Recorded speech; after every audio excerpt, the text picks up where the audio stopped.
Регистрация юридических лиц доступна на сайте Министерства юстиции. Вход осуществляется через единую систему идентификации.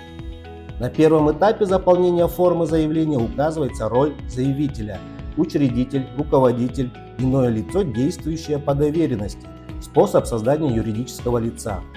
На втором этапе заполнения формы заявления указываются данные о регистрируемом юридическом лице. Выбирается тип субъекта и вид организации. В зависимости от вида организации доступны соответствующие организационно-правовые формы. Затем указывается форма собственности. Далее необходимо указать размер уставного капитала. Утверждается устав, самостоятельно разработанный или типовой. Учредительный договор заключается, если 2 и более участников. Выбирается основной вид экономической деятельности. Третий шаг. Необходимо в соответствующих полях указать полное и сокращенное фирменное наименование организации на государственном и официальном языках.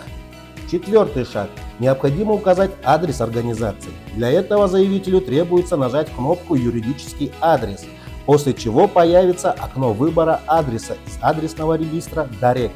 В данном окне из выдающих списков необходимо выбрать юридический адрес регистрируемой организации. Пятый шаг. На данном этапе заполнения выбирается налоговый режим и количество наемных работников в данной организации. Шестой шаг. Необходимо добавить учредителей, руководителя и бухгалтера.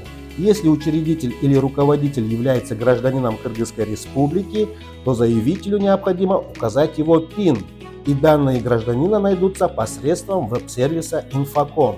В случаях, когда учредитель или руководитель является иностранным лицом, это указывается в соответствующем поле, заполняются его данные и прикладывается отсканированная версия документа. Также необходимо прикрепить соответствующие документы в отсканированном виде.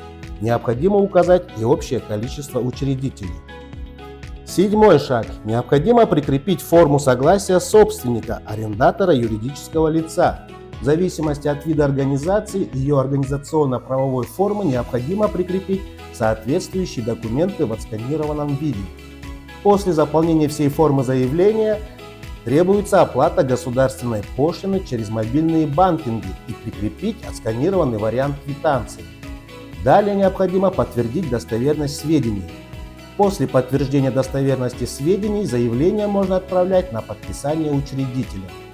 После подписания учредителями заявление автоматически направляется на рассмотрение регистратором для подписания и создания приказа.